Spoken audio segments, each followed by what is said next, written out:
Behind every amazing flavor is an amazing human who has perfected their craft. Welcome to Flavors Unknown, a behind-the-scenes look at new flavors and the chefs, pastry chefs, and bartenders who create them, with your host, Emmanuel.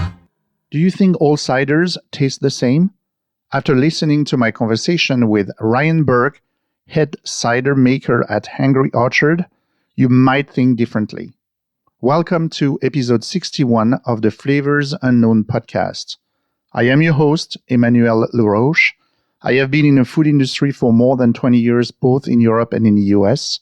And every other week, I interview trending chefs, pastry chefs, and mixologists from around the country. In my conversation with Ryan, we talk about what does it mean being a head cider master and how it got into cider making, the different types of ciders, and the terroir for bittersweet apples, the future of the category, and the path to innovation. Finally, we talk about cocktail making with ciders and food pairing. Ryan has been the driving force in exploring new techniques and testing the boundaries and place of cider in the beverage industry. If you want to learn more about what we talked about today, visit our website, flavorsunknown.com. So, hi, Ryan. How are you? Hey, I'm great. How are you? I'm pretty good. Thank you. Welcome to Flavors Unknown. I'm really excited to have you as a guest today because it's really a different profile, of a guest compared to, I would say, the chefs and the pastry chefs or mixologists that I have usually on the show. It's really great to have a cider maker on the show today. Yeah, thanks for having me. I'm excited to do it. As you can tell from my accent, and we met before, so obviously I'm coming from the other side of the Atlantic Ocean. So ciders really mean something completely different over there. So why cider means something different, in America compared to Europe?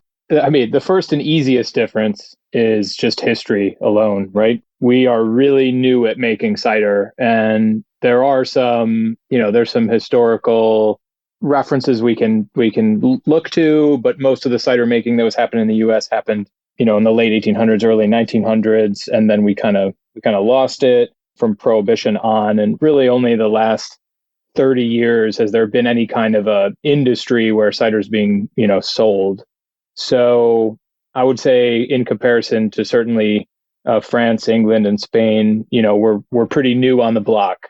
And so while you and the other countries I mentioned have centuries of cider making technique and preference and varieties, we're really just getting started as to what cider means to us.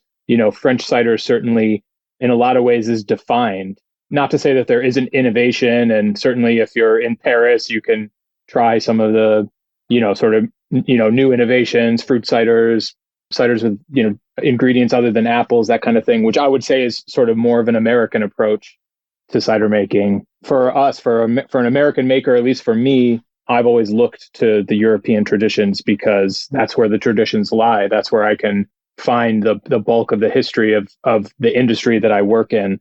It's all just so new here. So yeah, we're just really getting started and trying to figure it all out. Okay. Let's talk a little bit of the history here, because they were obviously, like a bittersweet apples, in the US prior to prohibition. So people were making, I don't know if they were making cider at that time, but at least they were, the orchard. And so what happened at the time of prohibition? So everything has been like taken out of the orchard, like all those culture of bittersweet apples. The great story to tell is the prohibition story. It's partially true. What happened is we had a temperance movement that was trying to push people to stop growing their apples for cider making and start to grow them for eating. And then you had prohibition happen. But while you had those things happening, and there was a culture of cider out in the countryside, there was cider drinking. Certainly it was European influence. They were growing, cider apples for the express purpose of making cider. But you also had a flight from the countryside to the city. And that all kind of happened around the same time. And so, yes, the trees were torn out of the ground. They weren't really planted again in any, large amount that would build, that you could call a cider industry. And so with all those things the confluence of all of those things sort of ended cider's opportunity for basically until the late 70s, early 80s. In the US, it seems that there is still a stereotype image that beer is for men and cider is a woman's drink. So what do you have to say about that? I certainly do hear that, but when you really look at it, and I guess I could just speak to the drinkers of Angry Orchard, since that's where we've pulled data from. It's really a 50-50 proposition. Just as many men drink cider as women drink it. It's an industry, or it's a category that's open to everybody. It has a diverse drinker base. And yeah, it's really a 50-50. So it's a misconception to think that it's just for women. Sure. And do you think it's because people feel that cider is, let's say, sweeter than beer? Then that's the reason why it's more like a women's drink? That could be one of the many reasons. I personally never thought that, so I don't totally know where it's coming from. And, I'm happy to welcome everybody into the industry. So I'm glad that we're split down the middle. And on top of that, we have a really diverse drinker set too. And you have different profiles as well, in the portfolio. So how do you educate the masses about ciders? As you said, it's kind of a recent, industry in the US compared to Europe. So what do you do to teach people about cider? Sure. So yeah, from an Angry Orchard perspective, we're the leader in the category, and we take that as an honor. And we do a lot to educate drinkers certainly through tasting. We have our cider house where we see, right now with COVID, quite a few less people, but in normal times, we'll see sometimes 3,000 people a day will come through the door there. And that's an opportunity for us to trial cider with drinkers who probably just know Angry Orchard for our flagship products like our crisp or rosé, or unfiltered, but they come to see us, and then they find out that cider is this whole world, and they're tasting dry ciders and ciders influenced from France, from Spain, from England, ciders that have been fermented for, in oak or aged for long periods of time, etc. So that's one way, is just through direct exposure to history and innovation through our site. Another way that we do it is by tasting people out in the world at festivals and basically any opportunity we can. We try to get cider into people's mouths. We also do a lot of online content. Our commercials are generally really educational around apple varieties and making sure that people understand. I know this is probably strange for you to think, but over here, it wouldn't be uncommon for someone not to know that cider came from apples. They might think it's apple beer. And so we do a lot of work just educating people on the fact that, hey, comes from apples. And once they learn that, we can start to teach them about varieties. And if they really get into it, then, we're talking about fermentation techniques and history and aging and all that kind of stuff. And I think as an industry, we do a lot of work too. We have an American Cider Association that does a lot of outreach to drinkers. We have a couple different publications, not the American Cider Association, but there's a few publications in the US. One is called Cider Craft. And yeah, there's just a lot of excitement to pull people in and talk about what really is a very robust category with all kinds of interesting people doing interesting things. So yeah, it's just a lot of storytelling. You started to talk some of the product that you have in the portfolio, the crisp and the rosé. Can you describe the line of product on Angry Orchard? Yeah, so our flagship ciders, crisp is our flagship, the first cider to be Angry Orchard. It's definitely an entry level cider. It is really straightforward, sort of apple forward. It does have, about 35 to 40% traditional bittersweet cider apples in it. So that's a key component. So we definitely have tannin to build the rest of the cider against. It's definitely a sweeter cider with acid that's, an acidity that's in line with the tannin and the sweetness. So it's really it's just a perfect balance. It's, lower ABV. It's kind of sessionable. It pairs with a lot of food. It's strong enough to pair up against, pork of any kind. We have it with cheddar cheese. So it's a really versatile drink. That's the flagship. The rosé, similarly has some traditional cider varieties in it. It is, pink in color. It is sort of medium sweet. It's a little bit lighter than crisp.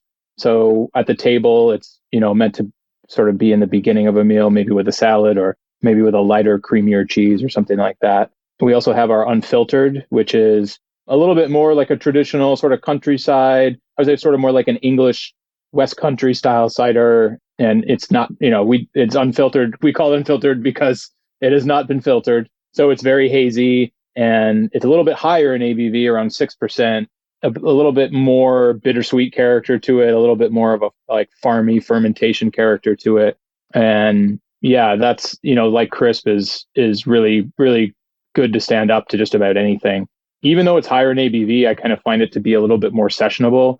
I think it's significantly drier than crisp. So for me, for my tastes, I kind of gravitate towards that cider. That's just my taste profile. And so what is the cider house collection that you guys have as well? Sure. So what we used to have, the cider house collection, we kind of moved on from, in the last year.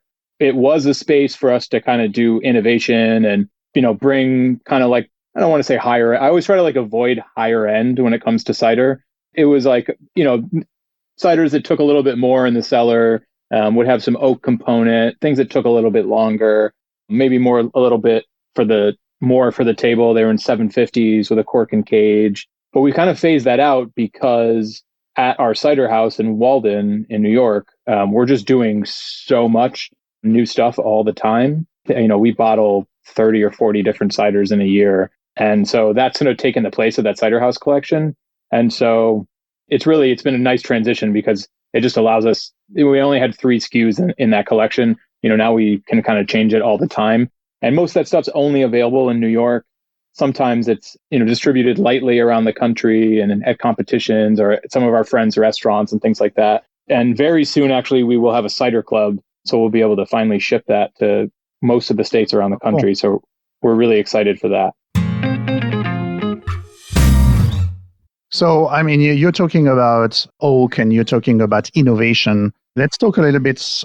How do you innovate? When it comes to cider, what's the path to innovation? Sure, it sort of depends where we're looking. When it comes, there's sort of 2 different spaces that we're playing in. What the national market sees versus what we do at the cider house in Walden can be quite different. There's just different drinkers, different needs to meet. And certainly there's some things we do in New York that just we wouldn't be able to scale up. For instance, some of the apple varieties that we grow. So I would say some of the innovation starts in the orchard. We do have 60 acres there. In those 60 acres are, 40 odd different apple varieties. We're always adding new stuff. And so we're always looking at new apple varieties. So for me, innovation really starts in the orchard. And then when we get into fermentation, it's generally about, kind of how far can we take things? Because I like to do a lot of long-term aging and, only certain apple varieties will allow me to do exactly what I want to do. So we'll do barrel fermentations in big oak vats, big foeders. We'll do things like ferment on the skin. We'll press bittersweet apples and then ferment sweet apples on top of the skins. We try to keep that innovation really close to the apple rather than looking at what else we might put in it. And we certainly do. We play around. We have a cider, a rosé cider that we make with blueberries. So we ferment a blueberry wine totally dry and we blend it with some high acid and some bittersweet apples. And it makes this really delicious rosé. So for me, that's, interacting with local farmers, finding what grows well in our area. And we might, we have a cider that we sweeten with honey that has some ginger in it. In both cases, the honey and the ginger grown just down the street from our cider house. So we sort of look at innovation in Walden with an eye to what's local and keeping it as true to the apple or the pear as we possibly can. So even when we add something, which is rare, but when we do, it's a cider first and it's anything else second. So they'll be more like top notes, complementary notes. When it comes to national innovation, we look at it the same way, but a lot of the time we can't, we're not going to age a cider for 3 years for the national market, right? It's just not possible to scale that kind of thing up. Well, while we have done some wild fermentation that's gone out into the natural market, or the national market, excuse me. So what does that mean, wild fermentation? Yeah, so we won't pitch any kind of yeast that we would have bought from a lab. So we just let the natural yeasts complete fermentation. And that's another way we innovate in New York is by doing lots of natural fermentation. About 75% of the fermentations there are natural or wild fermentations. That's another thing that's very tough to bring into the national market. But all of that stuff does inform what we do. And so, Walden is this place where it's sort of we explore, do whatever we want to do. We're also working on new product development for ciders that do see the national market. So the same people that work on, all the stuff that I just mentioned they also have a hand in what is eventually coming out into the world as Angry Orchard. So there is influence, and we really take pride in the fact that we drive onto the 60-acre orchard every day for work, that we're surrounded by apples as we think about cider, and I think that really informs what we do. And so we might take things that go on in the national market will be more sort of welcoming to everybody. Sometimes some of the things we do can be, I would say, more like an expert palate or a refined cider drinking palate. It can take a while before you get to those next steps where you really appreciate something that is, fermented in a barrel for a year and has little, notes of microoxidation and has some barrel character. Some of those things, those nuances, it takes a little while to bring people into that, which is part of the fun. You're talking about like the type of the barrel and the aging. Are you even exploring like the different type of barrel and where they are coming from, and then the different kind of woods, and for instance, finishing techniques in bourbon, for instance, doing at the moment? Is it something that is an opportunity even for innovation for cider? Yeah, so we do a lot of oak work. We have a couple different programs. One is working with bourbon barrels. So we use relatively old bourbon barrels, like 9 to 12-year-old barrels. And we use the older barrels because cider is a delicate drink, much more delicate than, say, bourbon or beer or even wine. And so the older the barrel, the less impact the barrel will have, the actual oak of the barrel will have on the final cider. So we like an older barrel, and we'll age cider for anywhere from 1 to 3 years in those barrels. We'll just use them one time. What I really like about the program is we don't top those barrels off. So there's a lot of evaporation and microoxidation. And when the cider comes out, it's around 10.5%, 11%. It stands up really well in the barrel.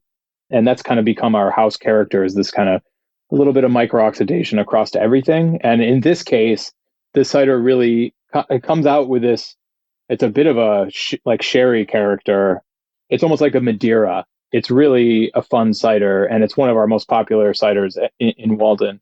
But then we also, we look at barrels from all kinds of different industries. We generally stay with French oak. We have quite a few Calvados barrels, a lot of cognac barrels. And then we have some foeders that are cognac. They're like 500 gallons a piece.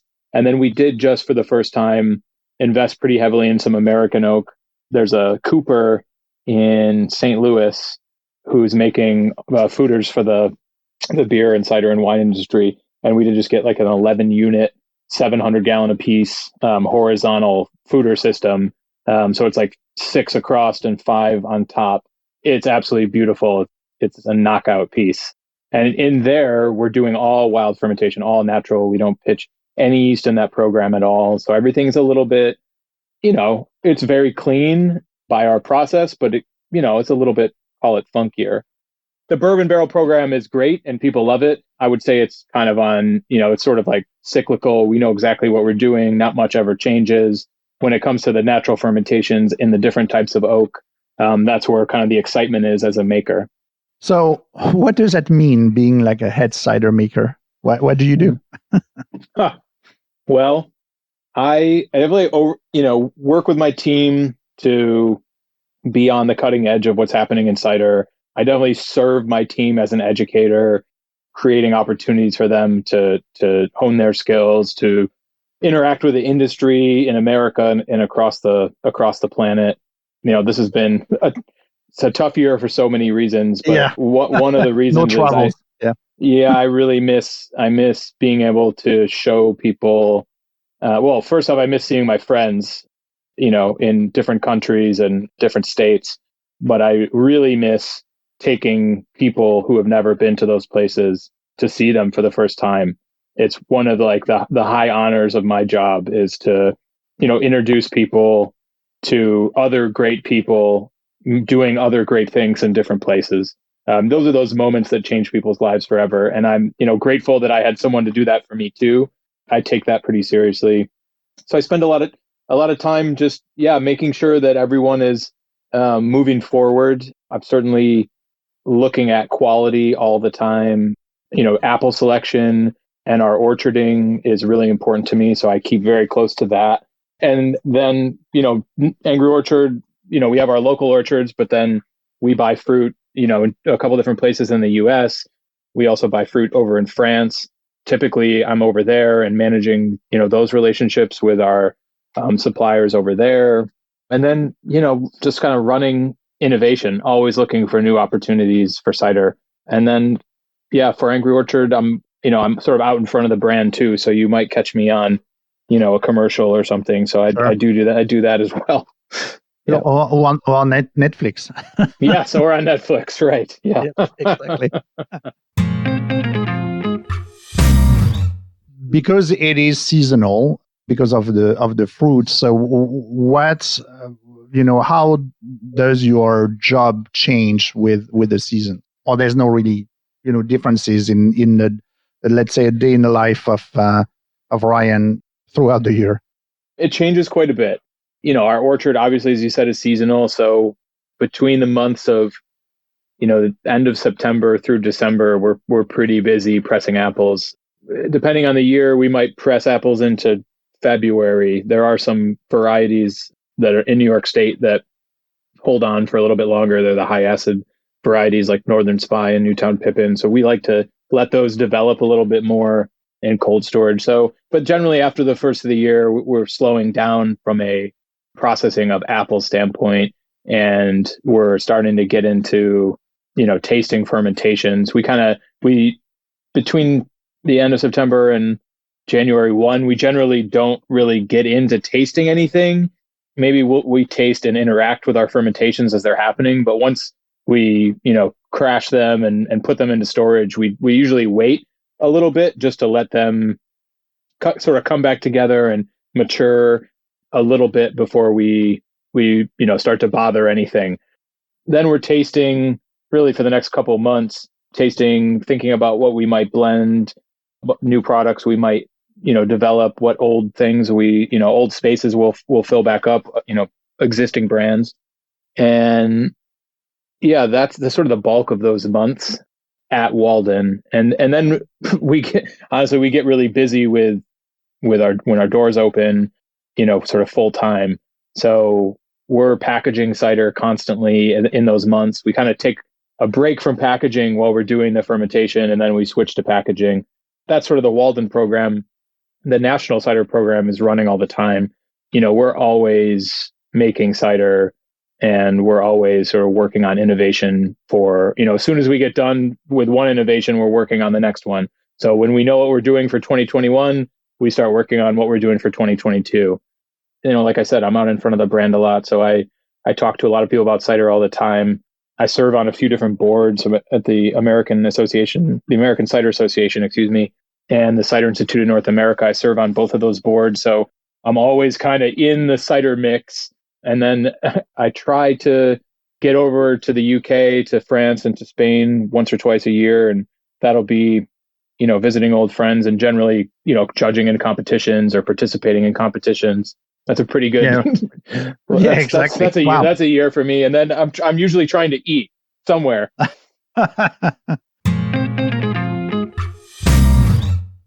So how did you get into fermentation and cider making? Yeah, so I come from a little town upstate of where I am now called Williamson. Williamson is sort of equidistant between Rochester and Syracuse, New York. So it's a little town that you probably wouldn't go visit, but it is where Mott's is headquartered. So Mott's apple sauce, apple, you name it, that's where they're located. That's where the business was started. And so basically, Williamson is the apple orchards for Mott's, the Mott's factory. That sort of changed a bit over time, but that's where I grew up, and that's what was going on when I was growing up there. And on top of that, it was also a dry town from Prohibition. Really? Yeah, Okay. and in 2004, there's a bit of a history of the farmers there making their own cider, and Sure. I was aware of what cider was at a pretty young age. And actually, one of my best friends I grew up with, Jake Lagner, we grew up with a taste for cider, and he has since opened up a cidery in my hometown. He's either the first or the second cidery to open up there. So it's cool to have sort of grown up with somebody, and we both kind of went our own ways, and then ultimately here we are back in the same place. And so that got me into fermentation in college. I got into home brewing. I got really into home brewing actually, and I eventually landed in Chicago, where I met up with a lot of other people that were really into home brewing, and we kind of got together and started this little collective where we threw these events with a chef. His name is Juan Kim. He's a chef in Chicago. He would cook food, and we would all bring our best beer. It was sort of like a homebrew rave. It was totally illegal. We'd sort of get these spaces and sell tickets, and it got really popular. It was just 10 people and 20 people, and eventually it turned into hundreds of people. And everybody that we were doing that with has gone on to become a professional fermenter of some kind. Actually, they've all become brewers, and then me, the one cider maker, and Juan, the chef, is on to his second restaurant now. So it was a really great group of people that were really competitive and riffing on each other and always trying to up their game. And in that moment, I met Greg Hall, who was starting Virtue Cider out in Michigan, and so I met him through Slow Food, and we clicked. And he told me what he was up to, and I was like, "Oh, I actually know a lot about cider." And he's like, "Okay, well, why don't you come by?" And we just got to talking, and I started doing his early fermentations before there was a Virtue Cider. We were just fermenting in a basement in Carboys, a little hand crank press, and things went really well. And he hired me on as a cider maker and as a head cider maker, and I helped grow that business until for 5 or 6 years, and then I left to come over to Angry Orchard. What would you say has been like the biggest change in the cider world since you started? That's a good question. It feels like it's constantly changing. I think it's such a dynamic industry with so much to offer, and there's so many different. In America, of course, there's a million different styles. So that part is just like is always rapidly changing. I think right now, what we're starting to see is this very blurred line between what cider is and what other drinks are. So we start to see sort of cider and seltzer kind of looking the same right now. We're starting to see, cider with added fruit is certainly what people are really talking about right now. When I first started with Virtue, we weren't talking about that stuff. And in fact, we completely refused to do anything like that. And now if you're not making fruit cider, then you're kind of behind. And so I think what's happening out in the sort of national market is this trend to kind of call it constant innovation, new flavors all the time. I think that's challenging to traditional cider making, which is fine. It's good to be dynamic. It's good to have challenges. It's good to appeal and bring in people from all different walks of life. But, speaking as someone that really cares about traditional cider making, that can be hard. And so we're always trying to tie things back to what cider really is, which of course you and I know is fermented apples. And so making sure that that's always part of the story as things change and as we have to adapt to those changes, it's always important that the apple is the first part of the story, that we're always driving that story. Otherwise, we sort of lose the soul. In terms of innovation and the trends that we see, at the moment on the markets with towards like, drinks with functional benefits that are becoming more and more popular. Is there something that you guys can play in that space, knowing that, apple can be considered as a superfood with, contain like a lot of elements, good for the brain health, the skin health, and so on?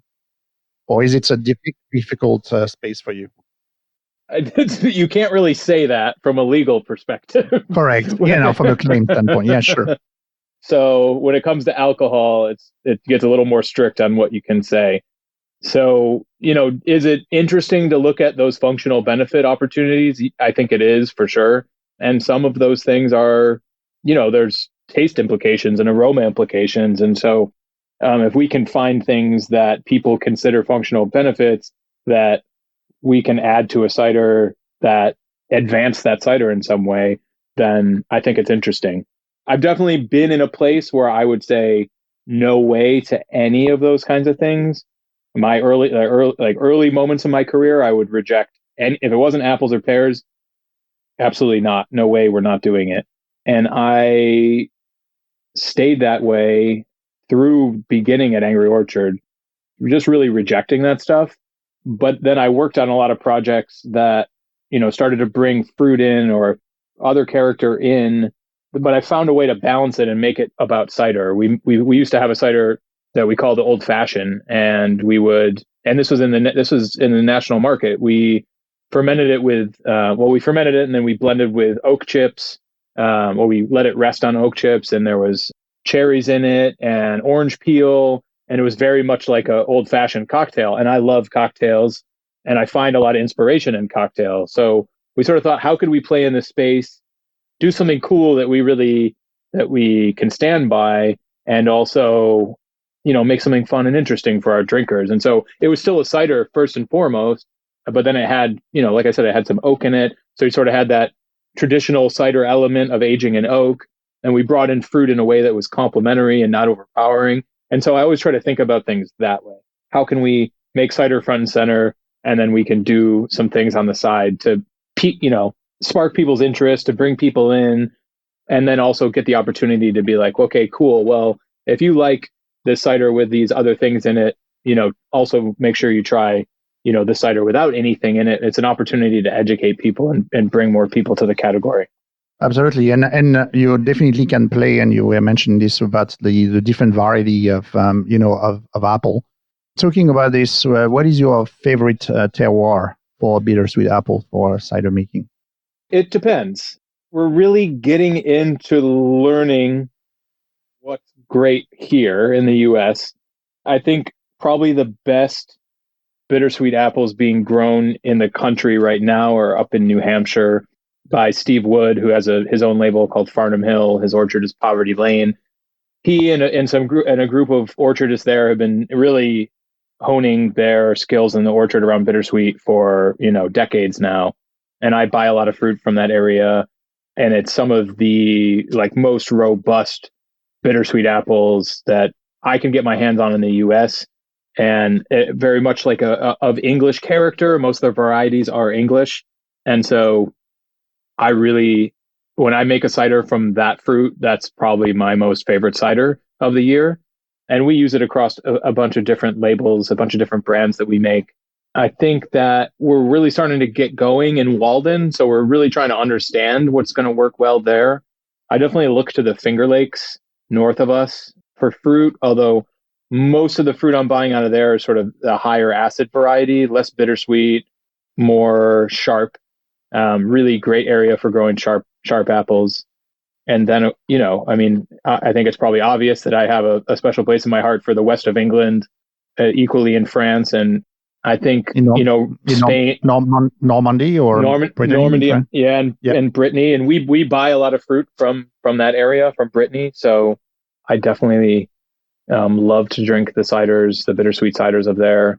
And to a lesser extent, because bittersweet is less of a component of the cider making, but in Spain, I also, the bittersweet that is grown there, I really enjoy. And I think actually right now, for me, drinking cider in Spain is probably my favorite place to drink cider. What is the region in Spain where they grow bittersweet apple? In Asturias. In And Asturias. Okay. yep, and to some extent in the Basque region too, but mostly Asturias. The Basque will use a lot of apples, French apples, where in Asturias you're more likely to have cider that's made from apples grown there. How do you work directly with with the apple growers, and how do you identify even like new varietals for innovative product? So it's a mission of mine since I've been in this industry to get bittersweet fruit planted in the ground. It's been met with a pushback to some extent. It's a little bit easier to get that fruit in the ground. I mean, on our own property, of course, we can plant it with reckless abandon, and we do. But when we work with growers in different parts of the country, it's all about making, you're essentially having to make contracts, making agreements to buy the fruit over the long term. And so we work with growers who are, interested in, diversifying their business, that see an opportunity in the cider industry as a growing industry that they want to be a part of. What the reality on apples, like eating apples in America, is it isn't really an industry that grows. Every year people eat about the same amount of apples. And so if someone wants to diversify their business in apple growing, cider is a great way to get involved. And you'll see, a lot of people starting their own cider businesses. In fact, in New York State, where we are, we have the most cider makers of any state in the union. And then out in the West Coast is right behind in Washington and Oregon. And so where there are apples, there are opportunities for growers to, diversify, and growing and selling bittersweet apples to people that want to buy them like me is another way to diversify a business. And so it's gotten easier over time to, convince people to get involved. And, what we're seeing year on year in the US is that the nurseries that grow bittersweet apples are sold out every year. So more and more of this fruit is going into the ground, and I think more and more we'll see it represented in our cider as an industry in the US, which is really exciting. So let's talk about the use of cider in cocktail and food pairing. You said that Sure. you love cocktails, so cider could be a great element in cocktail making. So do you have any suggestion for people at home to make, I don't know, like 2 examples, maybe a great cocktail recipe using maybe different type of your Angry Orchard product? Yeah. I would probably speak more generally to cider pairing cocktails, because what I think is great about cider in a cocktail is it can kind of, anytime you see sparkling wine, it can replace that. So if any of your listeners have a favorite cocktail that has a sparkling white wine in it, take out the Prosecco and put in a dry sparkling cider. It's really going to complement the drink. It lowers the ABV a little bit, which I appreciate. I think, I like, there's a traditional cocktail in the US, one of the first cocktails, maybe the first cocktail, I think that's disputed, called the Stone Fence. And you would have cider, your choice of spirit, probably, in most cases, rum. In early America on the East Coast, we didn't quite have bourbon here yet. So, you throw in some rum, maybe a little bit of vermouth and some bitters. And it's very simple, sort of equal parts, and not equal parts bitters, a dash of the bitters, and over a stir, and then throw over a rock, a big rock in a rocks glass. And I really like that particular cocktail. It's such a diverse drink. It's hard to say which ciders. So when I think about that kind of a drink, like a heavier, bigger, bolder drink, something that would have rum in it and some bitters, I'm thinking something that has bittersweet in it to kind of stand up to that. I'd probably pick, if I was looking at Angry Orchard, that's available to everybody, our unfiltered cider is a really good cider to throw in the mix for that kind of a drink. And then, when it comes to sort of lighter, more effervescent, sparkling, I would say find your favorite dry sparkling cider. And we make one out of an apple called Newtown Pippin, which is a cider we make year on year. We vintage it. It's really straightforward. It's dry. it has a little bit of fermentation character in it, and we use that in cocktails now. So something like that would be great. Okay. And when it comes to food, what kind of food pairs well with a cider? Geez, it's such, like I said, it's such a robust category. Cider can be so many things, which is why I love it. It's just sort of endless. And, everywhere I go, there's someone making cider in a different way with a different taste profile. So I really feel like cider has its own unique opportunity at the table all the time. One of the things I really love about it, like with the cocktail that I mentioned, I like that it's a little bit lower in ABV than wine, yet when you find the right cider, you can get exactly what you get out of wine when it comes to pairing with food, and you get it at half the alcohol. And so, when I want to cook and eat with my friends, which is something I so yearn to do right now, in this time where it's not even safe to go to a restaurant, which I can't believe I just said that. It's just such an awful thing to even think about. When I can't even, it's not even comfortable to have friends over to cook. But when I can, you can be certain that cider will be on my table. And what cider allows us to do is imbibe a little bit more, enjoy it a little bit longer. Some people might say, well, you just drink twice as much. And yeah, maybe. But I hope that means that you were at the table twice as long and that you were around your food and your friends a little bit longer. And and I'm not saying that as a cider salesman. I'm saying that I really believe that. It's something that I really appreciate about cider. And so when I think about actually pairing it with food, I could pair it with anything. I just have to find the right cider. So if I'm cooking, if I'm starting out a meal, I'm probably looking for a drier cider, like I mentioned, our Newtown Pippin, something similar to that, maybe that has a little bit of Lee's character. You have that in the beginning of the meal, either with seafood or oysters, or, oh man, that just made me want to be in Brittany and Cancale eating oysters and drinking cider. I would kill for that right now. So a lighter, drier cider to start out a meal. It's also nice to cook with. I do a dish where, I cook sort of clams and chorizo and fresh herbs. And we, cook that over the fire with cider as a base. It's the same place that you might have seen white wine before, or, you see sour beer. It sort of plays in that same venue. And then as things get bigger and bolder at the table, bittersweet cider is where I go. If I want to serve or to eat like a cheese plate, with a cider, what kind of cheese should I put on the board? Yeah, I think if I was going to be starting a meal with cheese, I definitely go with a lighter cider. I'm going to go with something that is, either effervescent or not, higher in acidity. So I'm probably going to want a lighter, softer, and even creamy cheese on baguette, and then maybe some pieces of, just softer cheese. It's all about preference on the cheese side. But I think if you want to have cider and cheese tonight, you go to your cheesemonger, you go to the store, and you look for some softer and creamier cheeses to pair with your cider.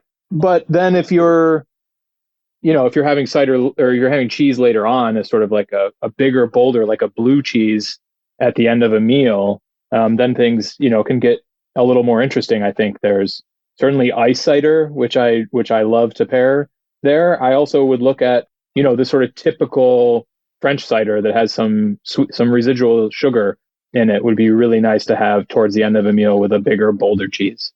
Okay. You use an expression, you use the term like ice cider. Can you explain what it is? Sure. So ice cider is like ice wine. We're concentrating the juice. It can be done in a couple different ways. Some people do leave the apples on the tree and freeze the apples that way. That's, as far as I know, only done in Canada, but it might be in other European countries, maybe further north. But in the US, it doesn't get cold enough to do that.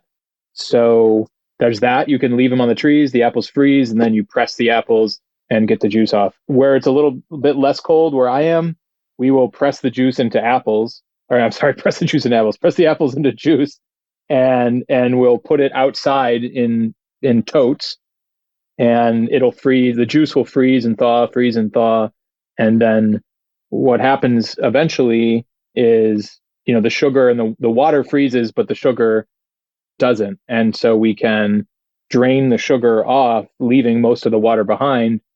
So we get a juice that is much higher in sugar when we start to ferment it. So we get much higher alcohols. And then typically you arrest the fermentation somewhere around, you'll have an ice cider that's somewhere around 11, somewhere between 10 and 12% alcohol. So it's meant to be had sort of at the end of the meal. It's definitely sweet. It's a dessert drink, but so you can have it with, basically anything. You could drink it with foie gras. It's unbelievable. Have it with blue cheese. It's, life-changing. So, yeah. So maybe it's a stupid question, but you were mentioning that, ciders made from apple, could be from pear. Have anyone tried it? And I don't know even if it's possible, but tried with quince? Yes. Yeah. There are people making cider with quince.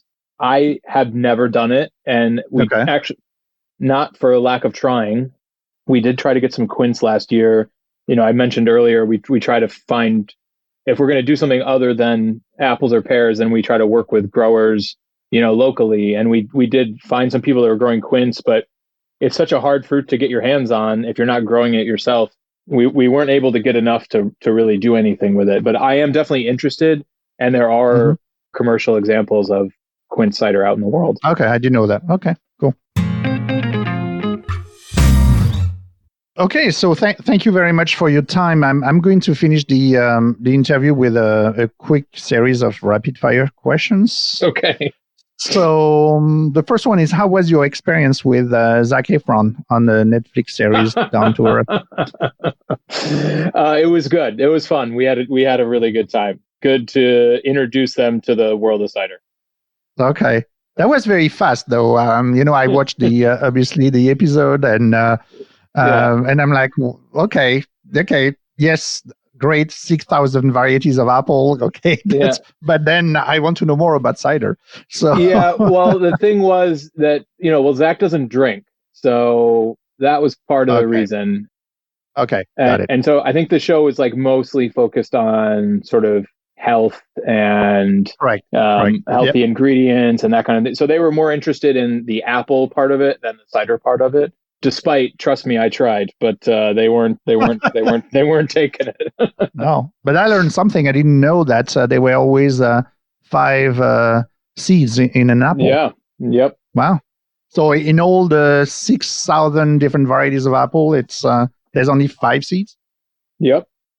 Okay, and what's interesting about the seeds is that they don't grow the same variety, right? So if you take an apple, you cut it in half, you take the seeds out, you plant the seeds, they're not going to grow the same apple that you had taken the seeds from. And so for apples to maintain their variety, a human intervention is necessary. So we have to graft those trees. So you take a piece of a tree and put it on the rootstock and create a new tree. That's how we maintain varieties. Okay.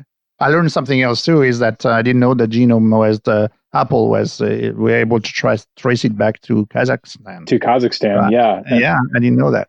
And I learned 2 things. A couple years ago, I was able to go to Kazakhstan and go out into the apple, they're not apple orchards, they're apple jungles where every variety is different than the one next to it. It's pretty mind blowing. And it's, millions of acres. They're on the border of China near the, at the Tian Shan Mountains. And you look around, all you can see is apple jungle for as far as you could possibly imagine. It's pretty wild. So where in the world have you made cider? I have made cider in New York. I've made cider in Michigan, Colorado, Spain. I've made cider in England quite a few times. Massachusetts, Pennsylvania, Ohio. Yeah, quite a few. Probably some other places. Not in France? I don't think I have drunk a lot of cider in France. I've tasted a lot of cider. Yeah, me too. I've done a lot with cider in France, but I've never fermented an apple in France. Okay. What's your favorite food to pair with cider? Yeah, I think my answer is always cheese. There are 2 worlds that I love to explore. cheese and cider has just like brought me to all these different places around the world. It's brought me to so many different people. And I love finding ways to combine them. And so often where the great cider is, also the great cheese is. So when I'm having the two of them together, I'm either in one of those places, or I'm remembering a time I was in one of those places, or I'm looking forward to being in one of those places and with those kind of people. And so there's nothing better for me than finding the right cider and the right cheese. Okay. I mean, something that I definitely learned listening to you before, where you were talking about pairing with cheese, is I would never have thought about pairing a cheese, for instance, with a cider with a creamy cheese. I always have like hard paste, like in mind. But so I have to try that. Yeah. What would you done professionally if not making cider? I would have been a lawyer. I was trying to be a lawyer, but I wasn't really trying. I was going to law school and I was trying to do something else. And what I didn't know was that it would be cider, but I'm glad that that's what's happened. But had it not happened, I probably would be a lawyer right now. And I got to tell you, I'm very glad that I'm not. Exactly. It's much more fun making cider, I guess. Yeah. I thought you would have said something about music, because I thought that you were, in music, right? Music. Well, if I wanted to, my dream job would have been in music. Yeah. But my reality would have been in law. Okay. I understand it's probably not an easy question, but maybe what comes to your mind, top of minds, what do you predict will be the biggest trend in cider in the coming years? Probably it's going to be lower ABV, around 5%. It'll be probably sparkling, which is good. So when I think about it that way, I'm thinking sessionable, dry, sparkling cider. Probably it'll fill kind of like a hard sparkling water space, so we'll probably see something like that with other flavors added, those kinds of things. So I think hard sparkling water, whether you like it or not, is what most people are drinking in America these days. So I think we'll see, and we already are starting to see the beer category playing in that space, and there are some commercial examples of sort of similar ciders. So I think that will continue on pace to be something that people are interested in. Although I will say, it all comes back around. And so I hope that we're able to bring people closer to what I believe is a traditional cider in the future. Okay. Close to your heart. Okay, yes. Great. Thank you so much, Ryan. I really appreciate that you spend the time with us today and be on the show Flavors Unknown. Yeah, I'm happy to do it. That was fun to get to talk to you. Look forward to talking to you again, and hopefully it'll be over a cocktail or a cider or just about anything. Exactly. a plate of cheese with a glass of cider. Definitely, we need to do that. Thank you. Thank you for listening to another episode of the Flavors Unknown podcast. I want to thank Ryan Burk, head cider master at Angry Orchard, for sharing his passion about cider making, and I hope Ryan gave you the inspiration to start exploring the cider category and do some tasting and food pairing with cider. To discover all the previous chefs, pastry chefs, and mixologists who were the previous guests on the show and find the show notes of this episode, go to flavorsunknown.com. And please share the podcast with your friends and colleagues and follow us on Instagram at Flavors Unknown. My next guest will be mixologist Bob Peters, one of Charlotte's most influential mixologists. Bob has strong Southern roots and won numerous awards in the mixology world. I see you in 2 weeks, and until then, remember that people who love to eat are always the best people. Thanks for listening to Flavors Unknown. If you enjoyed this episode, be sure to leave a review. Find the show notes at flavorsunknown.com. And if you want to join the Flavors Unknown community, search Flavors Unknown on Instagram and Twitter.